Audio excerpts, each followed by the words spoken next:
Yep. Strus in Cleveland, Caleb Martin in Philly. Like, bro, you literally let your squad walk. That shit crazy. And all three of them guys are in some kind of way making contributions. Well, Gabe Vincent really ain't. Yeah, he ain't really been on the court since he been in LA. But for saying Strus and Caleb Martin, yeah. Like hell, Caleb Martin was the reason why they beat Caleb Martin, the reason why they beat Philadelphia on Christmas Day. Yep. So when you let pivotal pieces literally walk in free agency, no replacement, no nothing, just them boys gone. And these the guys that was a pivotal piece in you making the NBA Finals run, and now they ain't no longer on the team. It's like, well, shit. Well, what I supposed to do?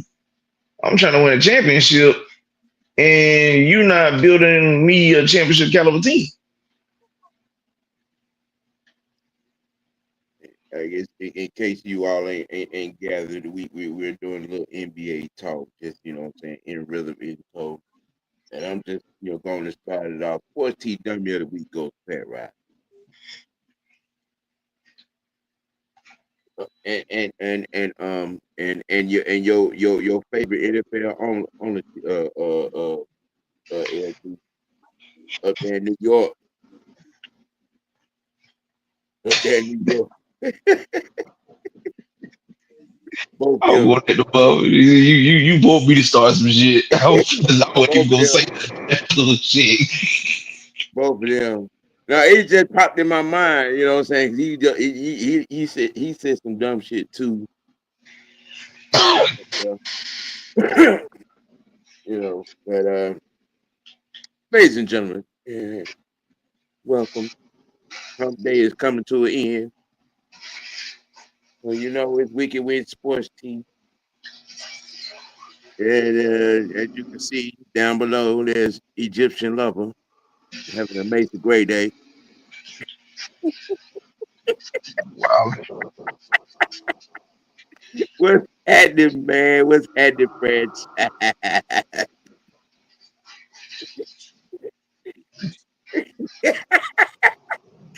Man, I ain't said nothing yet. He don't fuck with you right now.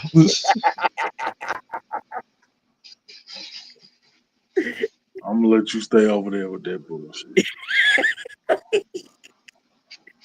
Hey, son. But yeah, this situation went down there in Miami, man, with Pat Riley could have been handled a whole lot better than what it was. I honestly, I think this trade could have been avoided. But I mean, like I said, like you hear a lot of people always talking about, the players all they need to keep stuff in house or keep it off of social media and whatnot. Well, Pat Riley does the opposite. The opposite, you know. And it's been no different this week and last week when it came to this shit. Him. I mean, if you felt like that, you should have moved him last year.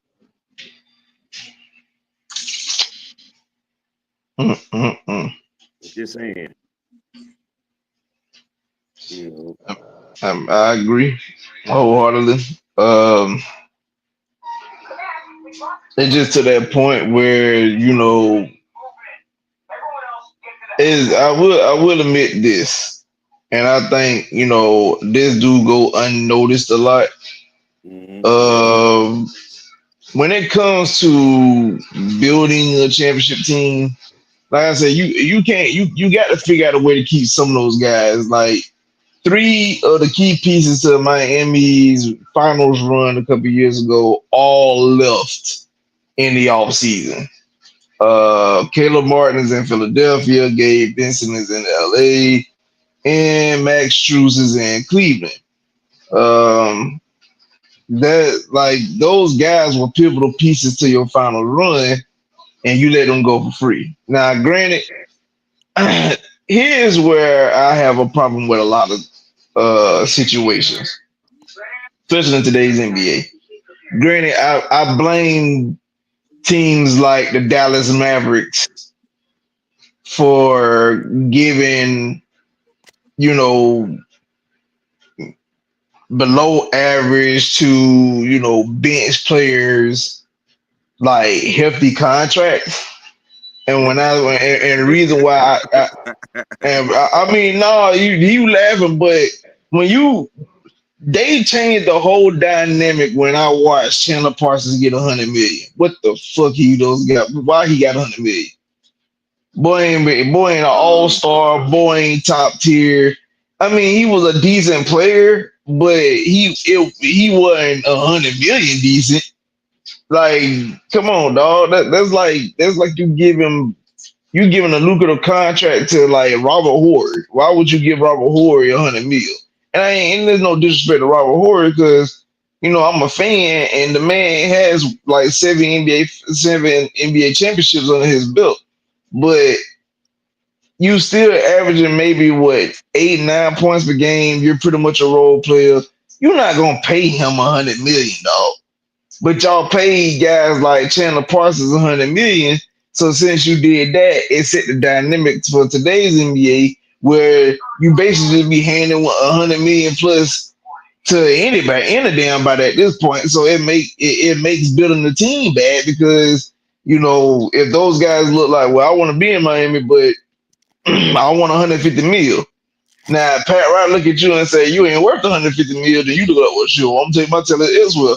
I can't be mad because you chasing a dollar, but shit, Right. y'all boys ain't really worth that type of bread, man. I mean, think about it now. For 2 years, Mike Conley was the highest paid player in the league.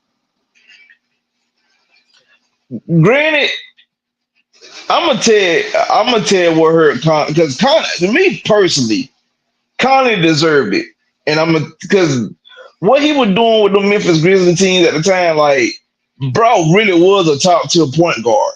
The only problem was he wasn't a popular player, so a lot of his stuff went unnoticed. You got to understand, he played in the Western Conference final with the Western Conference. Who had you had Steph Curry, you had what the boy name is, you had Steph Curry, you had Russell Westbrook, you had Chris Lillard. Paul, you had Damian Lillard. So he wasn't the sought out guy because he wasn't flashy. He fitted that Grizzlies team that was the squad at the time where they play hard nose ball, they play defense. He was that grit, that grind. He wasn't, Chris Paul was the point guard at that point in time. You know what I'm saying? Westbrook was supposed to be Mr. Triple Double. You know what I'm saying? So those type of stuff, like he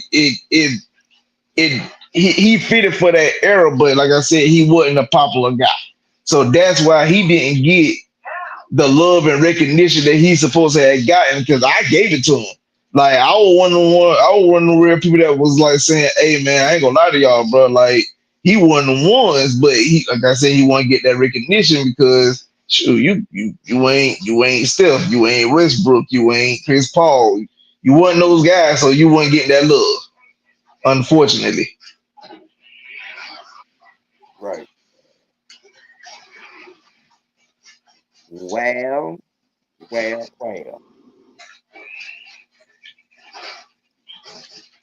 Good old Homer Simpson. Old Homer. And that his motherfucker. and his boy Bart. I'm just saying, you step out here and say that we gonna invent a new defense.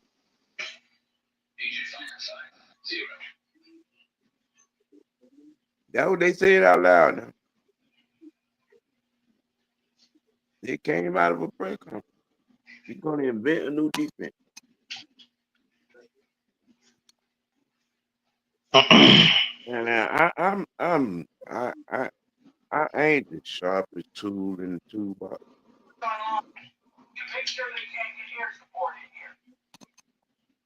I mean, but I'm this cat and his homies are making an art out of saying shit stupid.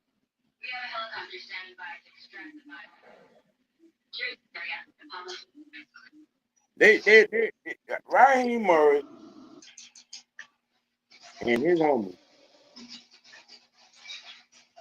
are making art out of saying stupid shit every week. Did you say his woman?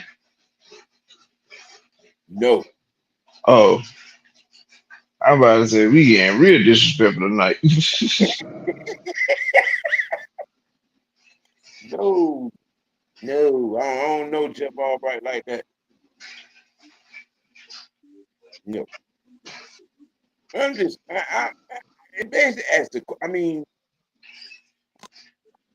right here, man. With this particular point, man, it's too much talking.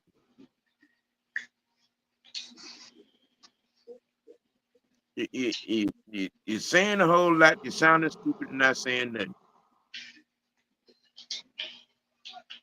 I humbly agree. I mean, because at this point, especially with the last 5 seasons, and the absolute horrendous bullshit that has happened in these seasons, there's been plenty of that. You come back with the buddy system. Nobody's making the good, right, tough choices and executive decisions. Um, you know, you running it back with the program that ain't worked in 10 years.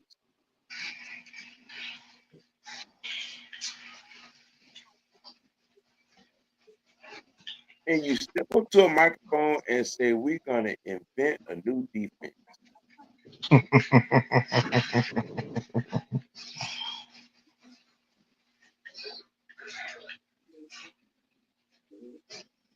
Now, I was kind of, you know,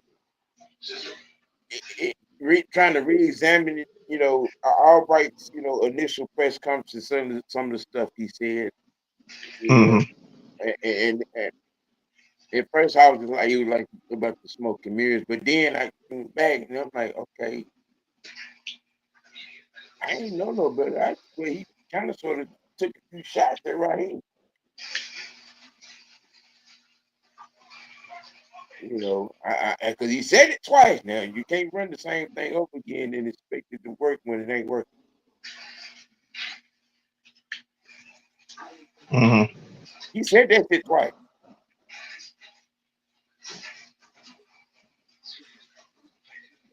Yeah. I mean, well, he technically not wrong, but yeah. He's really not. But I'm just noticing the wordetry, in this particular press conference and what he said and when he said it. Hmm. Now, like I said, it could be smoke and mirrors, and he come in here and all in line with the goddamn uh, uh, the guest group and play that dumbass defense, or it may be something different for real. I don't know, but I'm just trying to make some sense of some of the shit that come out of these press conferences. That didn't even sound like.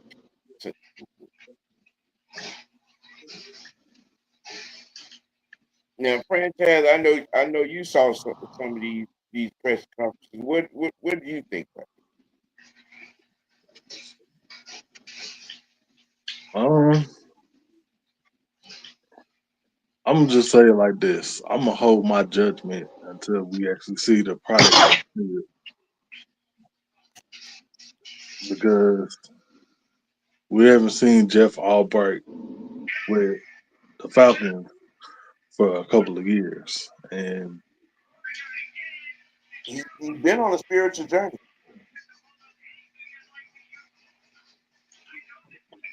so uh, Did you say I he was mean, on a spiritual journey? Go ahead, franchise. 'Cause he about to piss me off. nah, go ahead, bro. No, I'm done. go ahead, bro. You got it. 'Cause No, that, I'm done, bro. Go ahead. I don't know. I don't a spiritual journey.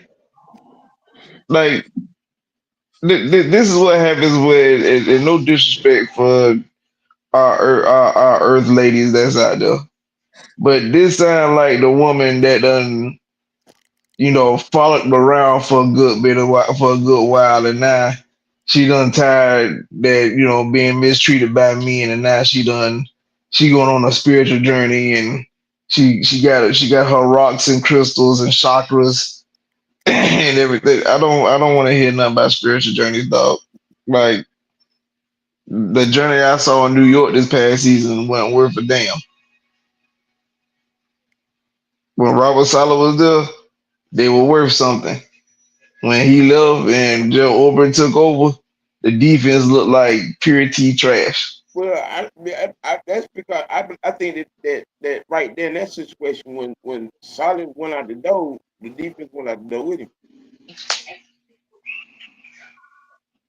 I mean, them boys, they weren't listening to the all of everything, the effort, all of that went out the door when he went out the door. And I don't think it would have mattered who took over. I think it was gonna be the same result. That damn defense straight up quit when they fired Solid.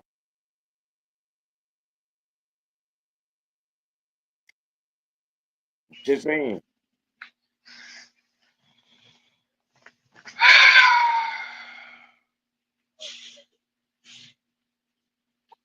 You know what I mean? Jesus be a fan.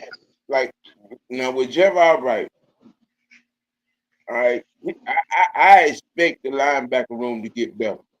That's the given. I expect that. But from an overall perspective, are you gonna be able to get the best out of everybody in every situation?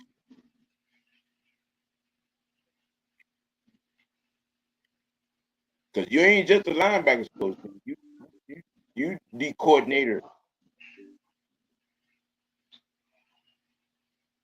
You orchestrate this shit.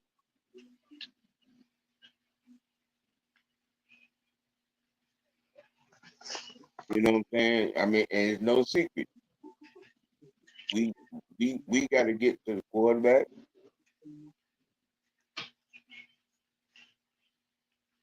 and our underneath coverage got to get better.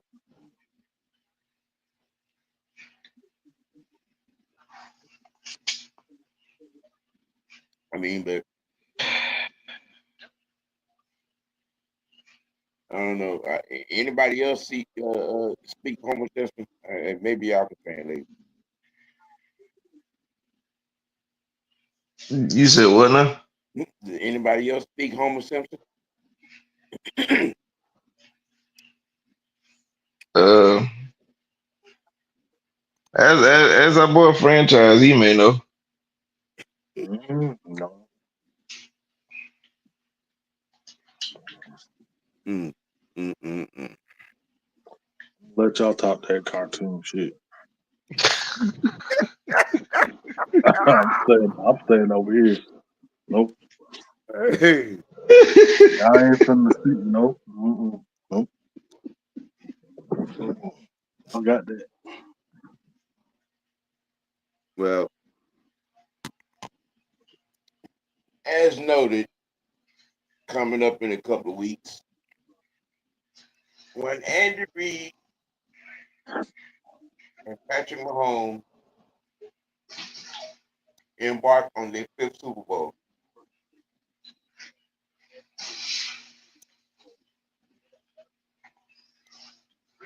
um, uh, Hall of Fame duo, coach and quarterback, Yeah, thing is we gonna get the backyard Patrick Mahomes, or we gonna get the Patrick Mahomes of the first 6 games of the year.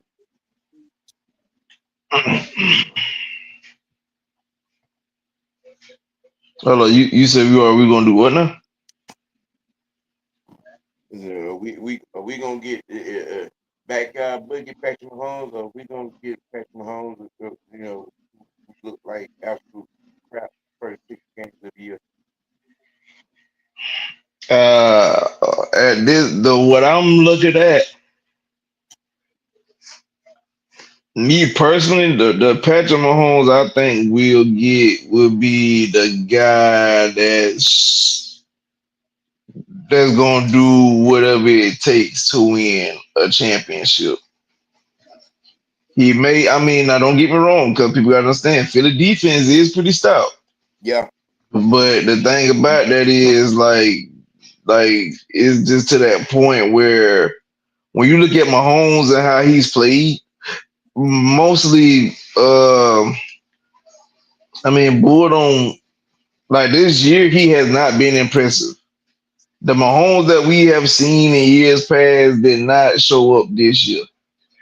But even with that Mahomes not showing up, when it's winning time and it's time to make the plays to win the game, he make those plays.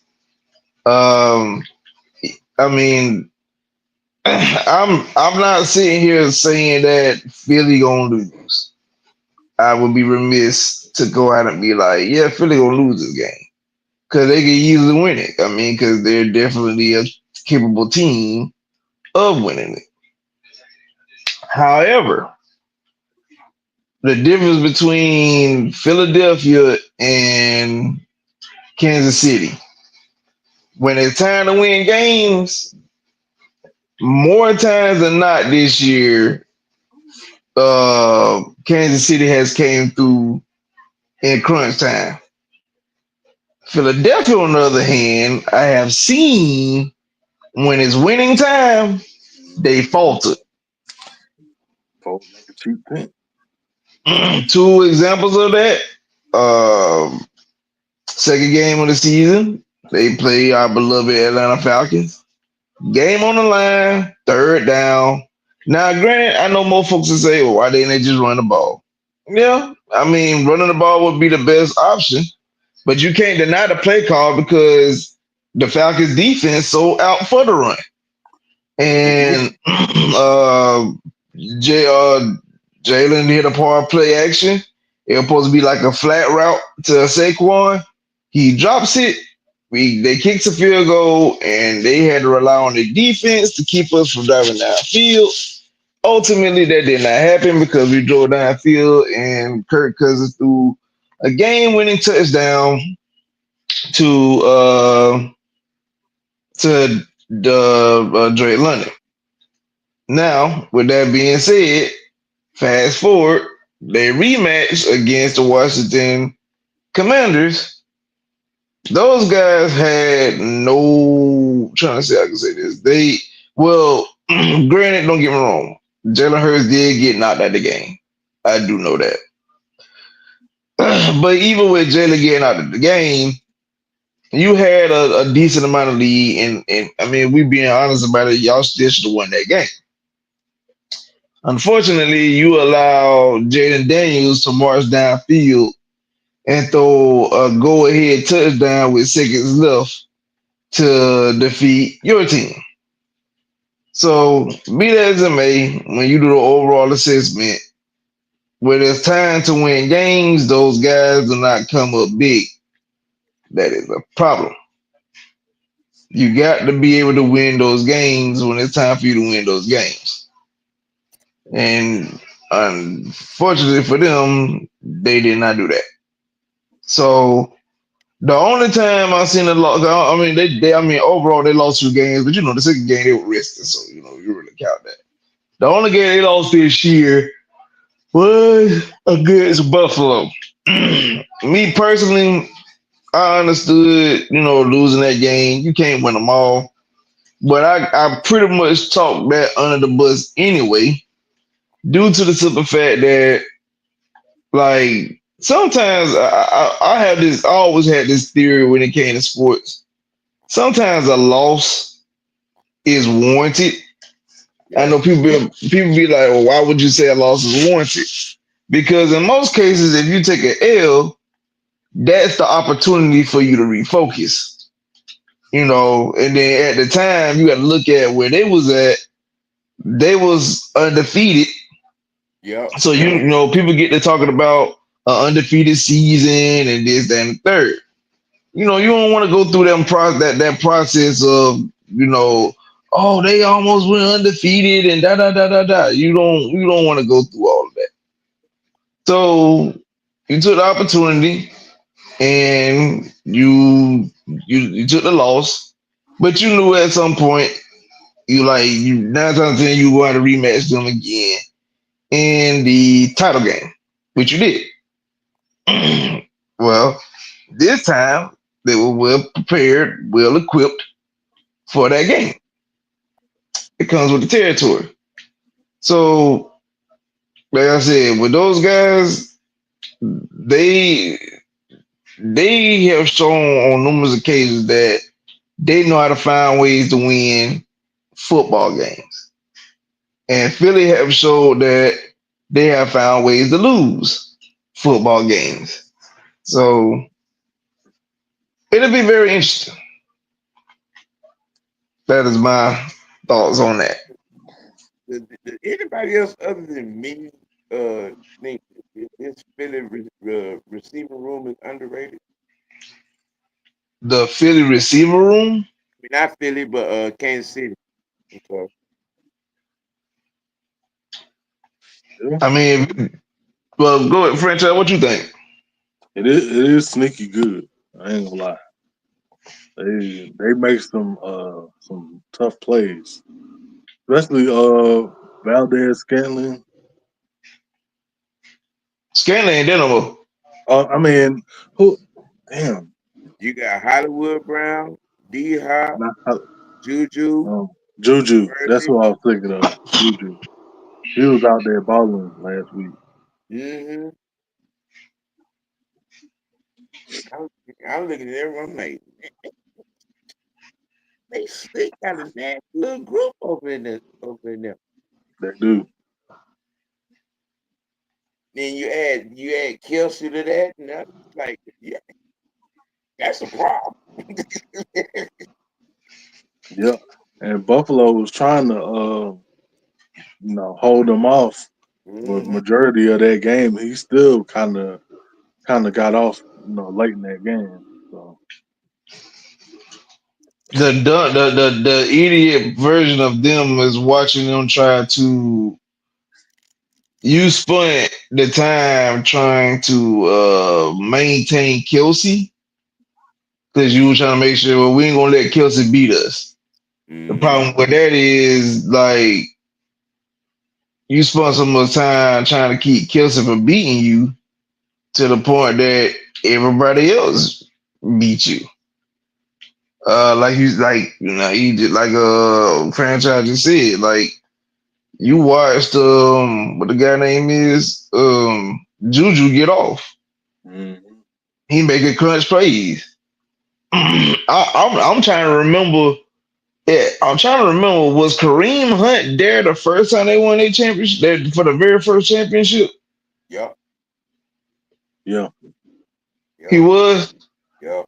I want to be sure because I remember he had that incident where he ended uh, up, go kicking ahead. the chick, and I know I could. And that was, they won a championship in 2019. But in 2020 they played. He was on Cleveland squad when they smacked Pittsburgh in the playoffs. Mm-hmm. He was on that team, but yeah, they brought him back. He's showing a resurgence now. He's looking pretty damn good. Um, Having a wily veteran in D Hop, who D Hop, He playing for a championship now. He don't care about nothing else. Right. He playing for a championship. Juju, he had emerged as a cancer in Pittsburgh, but now he has fallen in line in trying to be a champion. Hollywood Brown and OG gonna like this. Hollywood Brown left both Kyler Murray and Lamar Jackson, and now he's in Mm-hmm. Kansas City. Yep. How about that?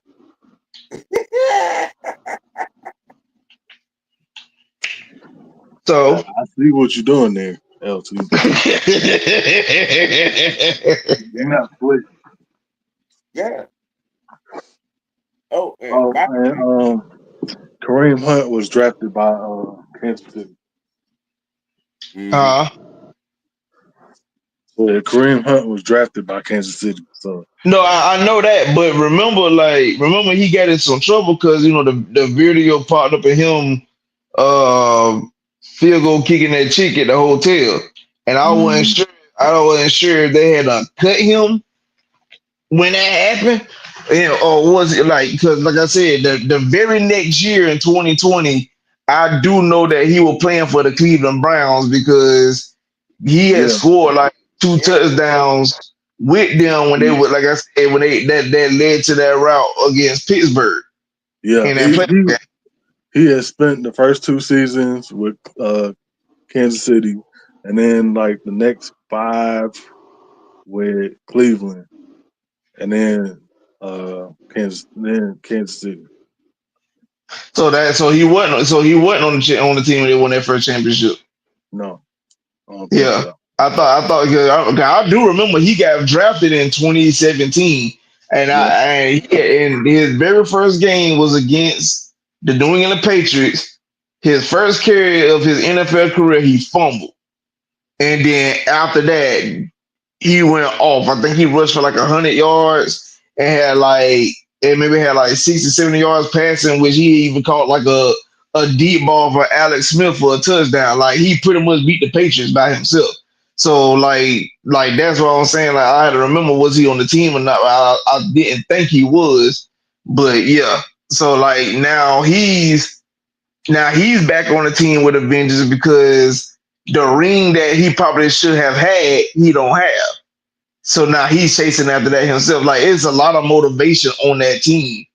And like I said, I'm not saying that Philadelphia they're not motivated, but when you got a team that know how to win, and then you add guys that are motivated to win, yeah. Yeah. I mean, 'cause Saquon is a feel good story over there in Philly. I mean, but when you look in Kansas City, you have Kareem Hunt, you know, shit, hey, and them boy they playing like it. And shit, Travis Kelce playing like a man who finna call it quit. I mean, if they 3P, I won't be surprised if he do. I mean, bro, like if they 3P, that man is a 4-time champion. Yeah, yeah, he is. Yeah. yeah, He's that a part. 4-time champion, Mhm. and he will have done something that most people have never done ever, which is Like, which is what I'm about to say. Oh, they have never three-peated mhm. ever. It's never been done. Now, I got a good question here. He gets this, he gets his fourth, and he walks out the door. All right, and out into the sunset. Then the conversation begins. Is Travis Kelsey now the GOAT tight end?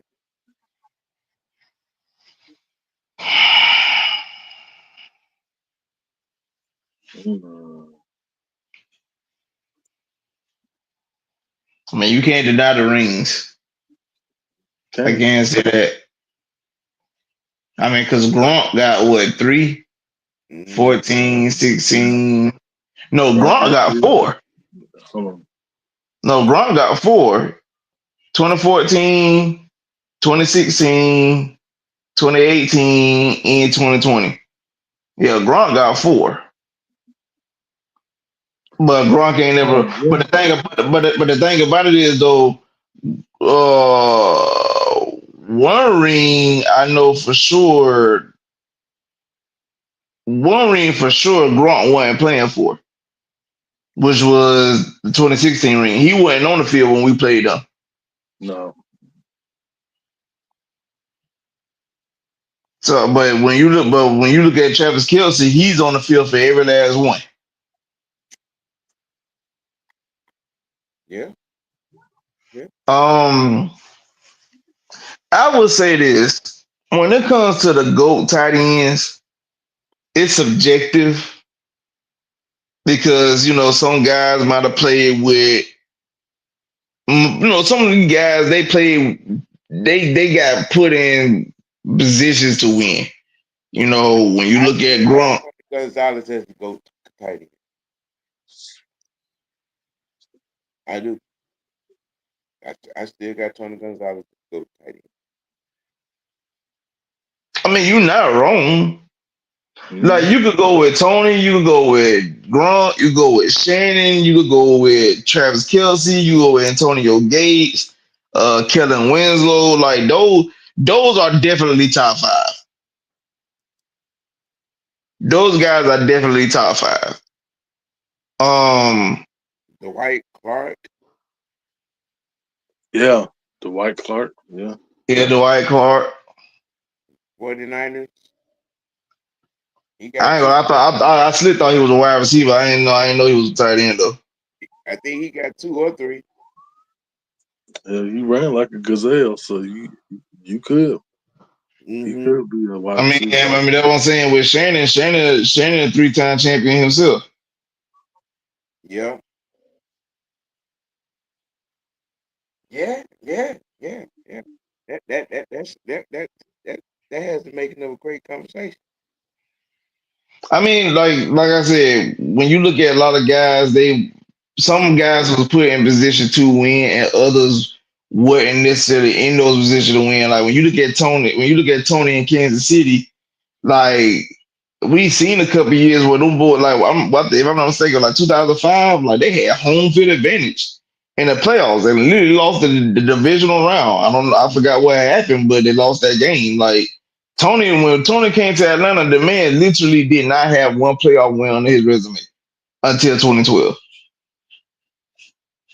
and he had made the postseason 3 times in Kansas City and twice in Atlanta, which was 2010 and 2011. Right. So like I said, you got that going on as well as like I said, Antonio Gates. He had a lucrative career, but you also got to look at when his situation where hell, look at what he had to deal with San Diego, with the 14-2 season, LT breaking all them damn records just for them to get bounced in the divisional round, or the year where they made it all the way to the AFC Championship game, but Philip Rivers tore his knee up, so he couldn't play no Mm-hmm. more. Yeah. Like them like unfortunate events that be taking place, so it kind of hurt the game, it hurt the situation for a lot of these guys. That's why it's hard. Like don't get me wrong, having the rings help, but football, as we all know, is the ultimate team sport. So by us knowing it is the ultimate team sport, it's kind of hard to just give it to anybody. Like, oh yeah, well they deserve to be, the GOAT tight end, not knowing like how things go. Yeah. But like I said, between Shannon Sharp, Travis Kelce, Gronk, Antonio Gates, and Kellen Winslow, like you can't go wrong with those guys. It's really just preference.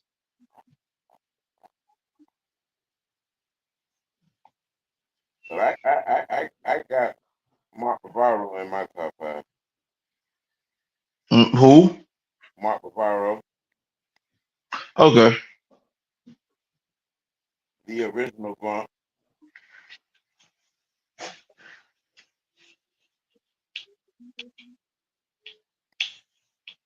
Mhm. Well, damn, franchise all this over there is stiff and quiet and shit.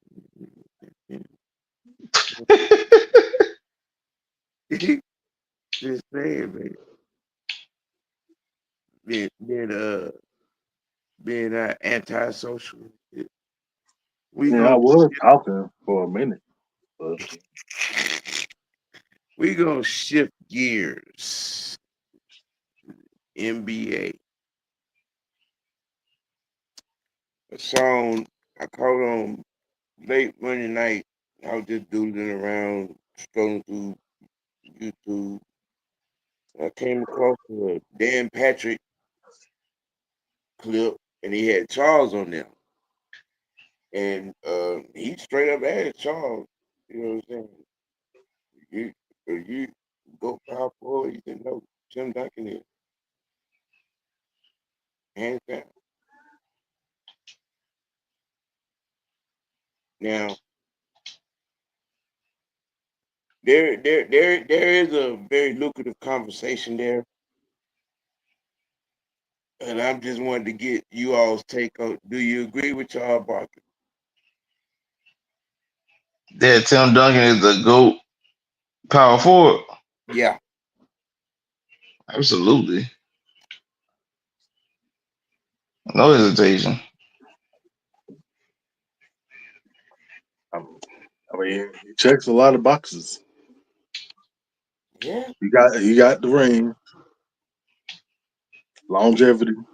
He checks so many boxes that he's in the conversation.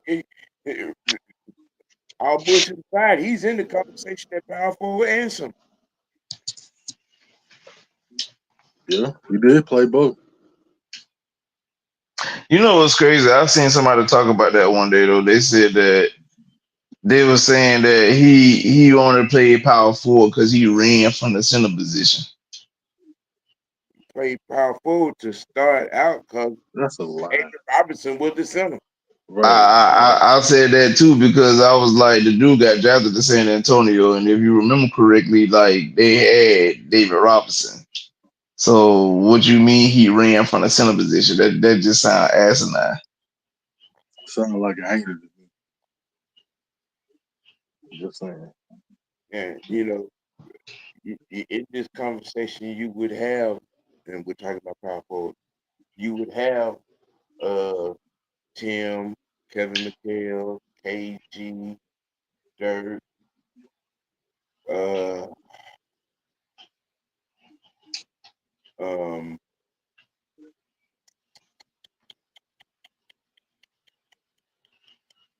damn, my mind went blank just then.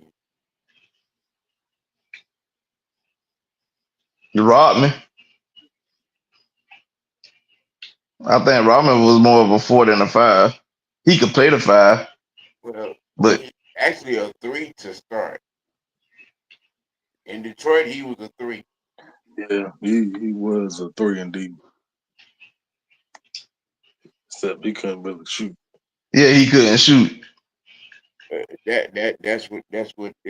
I don't know where that came from.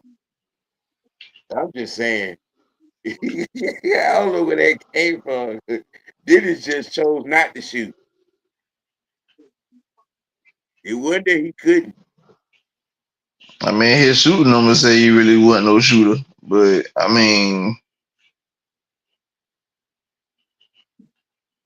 hey. You know. Um, But overall, though, like you said, like when you look at the guys like Tim Duncan, KG, Kevin McHale, like those guys were really one on ones. Like I said, I that's the only downside I don't like about today's NBA is basically positionless, if you will. Like nobody don't really have roles. See, I remember the days of having, your four could be a tenacious rebounder unless he really had game. You know what I'm saying? If you had some skill set like a Dirk Nowitzki or anybody of that realm, then you might have had a different outlook. But mostly in those, in older days, tenacious rebounders, rim protectors, things like that. But like I said, when you look at guys like KG and them boys, they was able to they had good footwork in the paint. Um, Tenacious defenders. Like you really had to bring your A game when you played them, and because like I tell them about it, KG had a mean turnaround jumper, a mean one. Like you get KG anywhere from 2 feet to 15 feet, shit, money. Um, Rasheed Wallace. Oh, Oh yeah, I forgot about she. nasty. Y'all know, listen. Y'all don't know about ball spot. Listen. But I've heard you hear some of the legends, talk about that boy.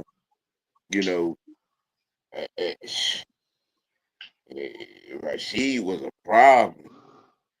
Huge problem. He was a problem. He, and then I went in this conversation because people tend to get offended when you go to talking about certain guys, and because I had this whole conversation, and the motherfucker was actually pissed off because I was making a case for Tim, and I'm like, it's Charles Barkley. I'm like, yeah, that's round on the rebound, and Charles was different. Yes, he was. But straight out of Charles' mouth himself, Tim Duncan make hard shit look easy. Obviously, they ain't seen enough Tim Duncan tape because Tim was out there doing folks so dirty. Yes, yes, he was. Yes, he was. Y'all, they must not know that Tim. That listen, if you let Tim Duncan catch the ball off the wing, Yes. Oh, it's and a bucket. he in that 2 point range, that bitty. Nigga, he gonna bank shot your ass. I was just Bucket. about, boy, I'm about to say he for the bank shot the hell out Straight bucket. Straight bucket. Anywhere but from in between that 3-point line and that foul line and down, Mm-hmm. bucket. Mm. You got to hear DeMarcus Cousins talk about Tim. Bruh, come on. Hey. Somebody, I think he said something. I think it was a story about him because it was something about, I think DeMarcus Cousins could take Tim Duncan. I think it was Richard Jefferson saying something about he said Jokic. He said Jokic is doing him dirty in his heyday, and Tim told him, he said I played Jokic before he was him and after I was me, and Mm-hmm. I did okay. And I said, and the only thing I took from that is, if you think Jokic can stand with is in my lane, boy, you got something, you smoking dope. I appreciate, what I'm saying, the old man, old school game that Joker got, but some of this talk, yeah, y'all, some of this Joker and MB talk compared to some, y'all, man, pump the brake, man. Pump The the only brake. thing I give Jokic, because they allow him to be a ball handler and he's a shooter, Mm-hmm. but if it came down to it, if he had to guard Tim Duncan 1v1 all game, he ain't gonna have enough energy on offense. Cause Tim gonna make his ass work. Mhm. He gonna make him bang. he gonna make him like guard him for real, and Tim gonna put a body on him on defense. So yeah, I mean the man is a 9-time first team all defense or a 10-time first team all defense. I gotta look it up, but he has made all the NBA, first and second team all defense most like over like double figures. So like yeah, Tim is really one of them ones. Yeah, So for them to say like I said, Jokic, you'll start off pretty decent because like I said, you can ball and you can ball handle and you can shoot. You're a shooter. But as the game goes on and after you don't had a bang with Tim for about 2.5 to 3 quarters, yeah, fatigue gonna show. yeah. Because, you know, and um, he's a missed 3-pointer away from being 6-0 in the finals. Yeah, yeah. He, just put because a lot of people use Lombardi is talking point. Them them 5-1 in that thing. 5-1. We're very close to being 6-0. You know, just just saying. I mean, and the time that he played, that Tim played, and he played against some good ones. Because him and KG, Wallace, and uh, Charles at the end. Listen, people be forgetting that underrated matchup they had where San Antonio got bounced out the first round when they played in Memphis. Well, I mean, I ain't nothing because there ain't no disrespect for Tim because, like I said, he's still the goat. But in that series, Zebo had them folks in hell. Yeah, Zebo and Marcus Gasol had them boys in hell. But doggone Popovich got that press conference and said, "I never lose to Memphis again." Boy, they played Memphis that next year. Boy, I'm talking about right. he put some on But Pop meant that I ain't gonna never lose to Memphis again. But he meant every word. He put something on Memphis ass that next year. Yeah. Yeah, he did. Oh man, but it was interesting because I guess Dan Patrick had kind of sort of thought he was putting Charles on the spot a little bit, and I'm talking about without hesitation, Charles said, Tim Duncan. While we on the subject of Charles, Mm-hmm.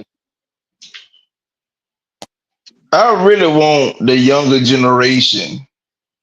Yeah, y'all see him on press conference. Yeah, you see Shaq talk trash to him about him not being a champion and whatnot. But I really want y'all to do homework and understand who Charles Barkley really is. Like who y'all think like who see what y'all don't fail to realize is Charles is who Draymond Green wanna be. Because people don't realize Charles Barkley is really Charles was really Jordan height. Charles is 6'6", playing the four. I don't think he would that. Huh? I don't even think he would that. I don't think Charles was 6'6". Well, I'm gonna just say he was, I'm I'm but I'm gonna say 6'4" and some change. but Just with that being said, Charles was really that like in an era full of centers and like some bigs. Charles was really down there banging, oh, like was really banging in the paint. he And would he wasn't nowhere near some of them guys' height. he would get the rebound and take that thing coast to coast. Yeah, all the way. Like I done seen this man in the paint rebounding with Shaq. He in the paint rebounding with Patrick Ewing. You and He in Moses the paint Malone, Moses Malone, Allen, Lonzo Mourning. Like this man was really dying up banging for real. in there, And you know, Vlade Divac, like the list goes on. Like Elijah Ray. yeah, Keem Elijah one. Like I really want y'all to understand who Barkley is. Barkley was no hope. Austin Lister, That man was no hope. and I'm talking about Charles. Charles got some posters. Okay, all right. Charles done yammed on some folk. Yeah,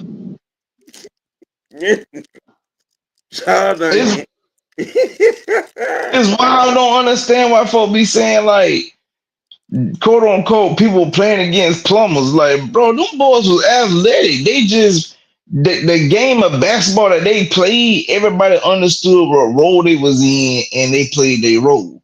And see, coaching was coaching back in the day. You couldn't go out there and do bullshit and then expect that nobody wasn't going like you want no consequences. If you weren't known for being a 3-point shooter, your ass better not go out there and jack up a damn three. If you did, you was gonna get yanked right out the game. Now tell me I'm lying. No, no. So that just comes, like I said, it comes with the territory. But folks really need to do their homework with guys from back in the day, because like you said, like Charles could yam on folks. Even when you look at a guy like Ray Allen, people look at Ray Allen as, oh, he was a 3-point shooter. But y'all don't know about Boy, Jesus. listen. Seattle Ray and Milwaukee Ray. Boy, you better go take the tape. But Yeah, y'all must not know about Jesus Shuttlesworth. Boy, right. That part. That man was more than just a 3-point shooter, boy. I don't see Ray get out there and get busy. look, I'm gonna tell y'all something else too. For all y'all that was all in your feelings, mad at Shaq when he said that Chris Jackson was the best guard that he played with. Listen, let me tell you something about Rock Dude Mawu, aka Chris Jackson, was that dude. Chris Jackson Mm. was Chef Curry before Chef Curry. Okay, You better tell him. You better listen, tell him that he definitely was. He was definitely Chef Curry before Chef Curry. and I'm here to go tell pull up the tape. Go pull up the tape. He put 32 in Mike Grill. All right, the okay. man was lights out from downtown. Listen, y'all better do your homework. So you go turning your nose up at some of these players that that might not have been household name, but was a household name. Okay, you know what I'm saying. Y'all, some of y'all be out here, you know what I'm saying, talking outside of your neck. Okay, Chris Jackson, uh, he would give you 30 from 30. Just saying. Like we come from an era where, and again, when you look at basketball now, they promote more about they promote numbers more than they promote skill. See, we come from an era where you didn't have to have you could still have a decent fan base and not be a superstar. You Yep. didn't think you didn't think a guy like Nick Van Exel didn't have a fan base. You didn't think a guy like Derek Fisher didn't have a fan base. Robert Horry had a fan base. Bobby Jackson had a fan base. Steven Jackson had a fan base. Deadlift Shrimp had a fan base. Like the list goes on. Like these like folks had fan bases without them even being. I'm talking about, they weren't even touching the All-Star team, but they had a fan base Yep. that meant something back then. Yeah. Mark Price had a fan base. Hot Rod Williams had a fan base. Listen, there's a lot of folks that watch this, and y'all can be Hawks fans, but a lot of y'all can't even tell me about Sharif Abdul-Rahim, and he was a bucket for real. Only thing messing him up was he kept getting injured, Yep. but Sharif was really a bucket. Latrell Sprewell was first team All NBA in his second NBA season. He was a bucket. Yep.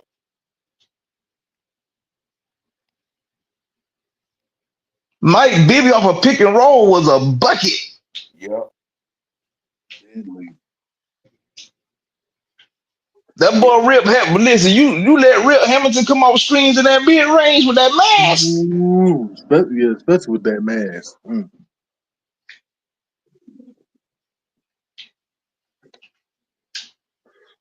Yep.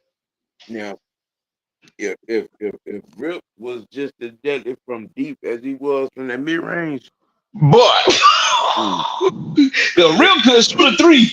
He really couldn't shoot no three. He might hit a couple, but he couldn't shoot a three. But boy, for that many, oh my God. anything inside the arc, panics. Especially coming off out of bounds play. Mm-hmm. It's over with. Oh yeah. Now I say I don't even, like y'all be mishandling guys and legends like, but like like y'all don't know how much of a bucket a guy like Reggie Miller was. That man really was a bucket for real. That man tough person.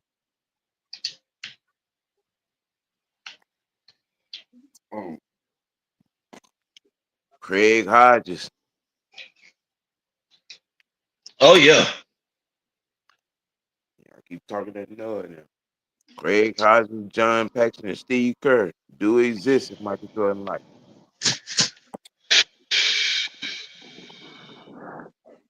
Man, Craig Hodges was buckets.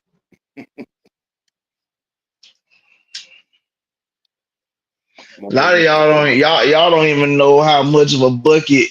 Y'all don't know. A lot of y'all don't even know how much of a bucket James Posey was off the bench. Telling. Posey was a bucket off the bench for real. Straight clutch. Y'all don't know how much of a bucket Eddie House was. Y'all don't know about the couple of years where Ben Gordon was a streaky shooter. Yep. Shane Battier. Bro, 3 and D. Come on. Mike Miller. 3-point shooter. Sniper.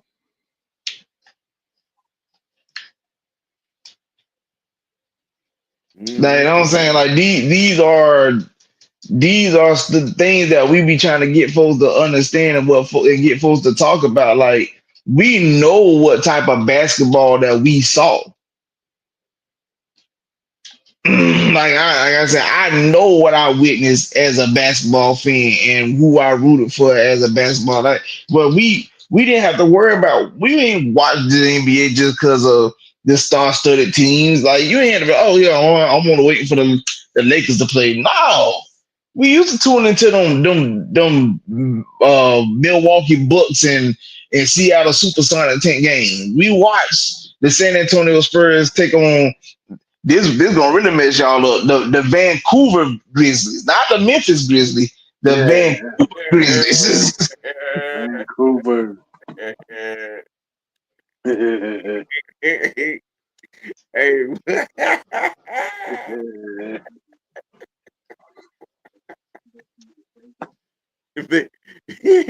Well, when they was in Vancouver, Come on, bro. Like you gotta be a showing up hooper, a hoop fan to know about the Vancouver Grizzlies. Right, right. That For the takes it. last decade and some change, y'all know about the Brooklyn Nets. We know about the New Right. Jersey Nets. What? right. What? Yeah. None of y'all don't remember Big Country playing for the Grizzlies. Right. Y'all Yeah, don't even remember. Y'all don't even know that Utah was the New Orleans Jazz. right. Yeah, So that's what we saying. Like y'all didn't witness. Like I said, y'all didn't witness. Penny Hardaway, Tim Hardaway.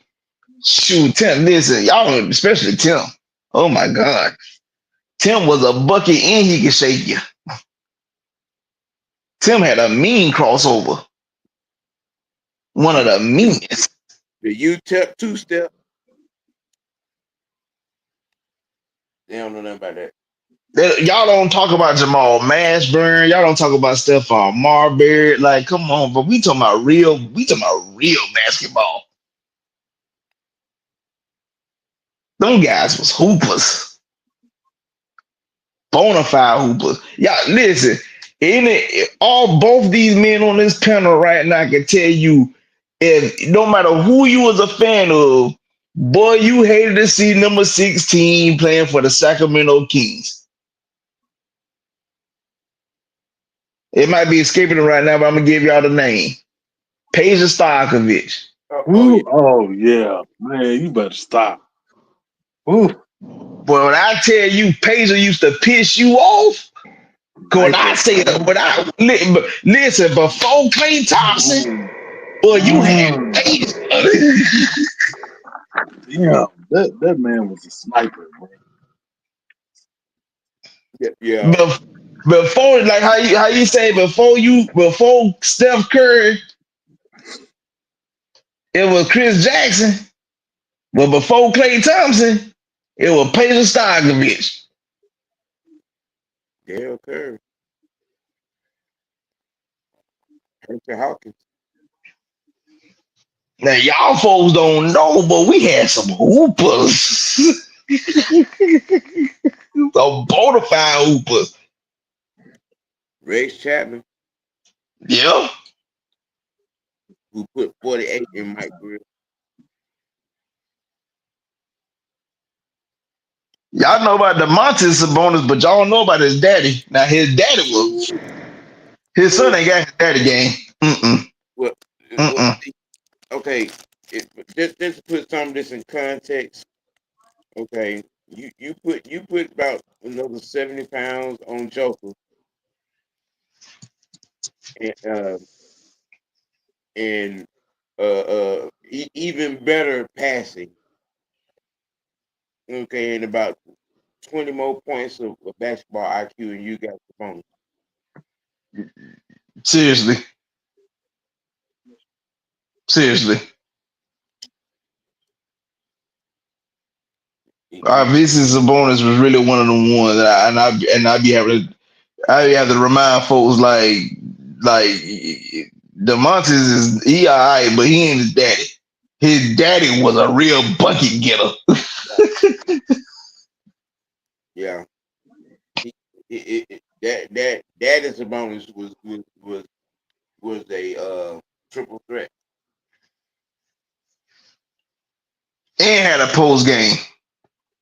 Yeah, post game, mid game, deep game.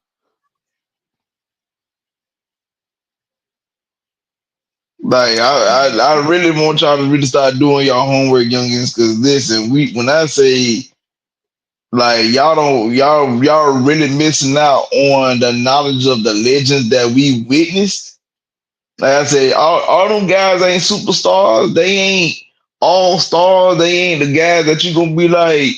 You gonna see they like somebody rocking like a bunch of people rocking their jerseys. It wasn't like that, but they had game, and you respect the fact that they had game.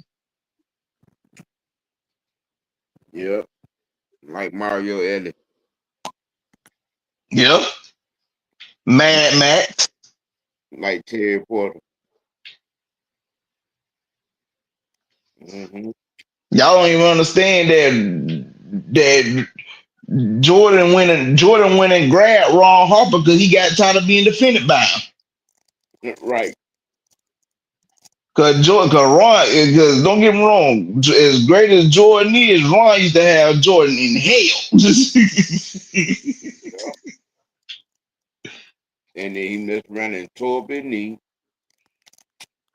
Cleveland wasn't trying to bring him back. And Mike went in, hey, come on over here. Hmm. But that's another conversation for another day. Right. You know. But we gonna close this thing on our end, cause my phone about to die. Uh, appreciate everybody tuning in. Respectfully, you know what I'm saying, every week. I love you guys. Hey Auntie, what up, Brian? Appreciate you getting in here, but yeah, you know, I love you guys. I love you. I love y'all. I appreciate you for tuning in, man. But what the I love, hell going I love you on?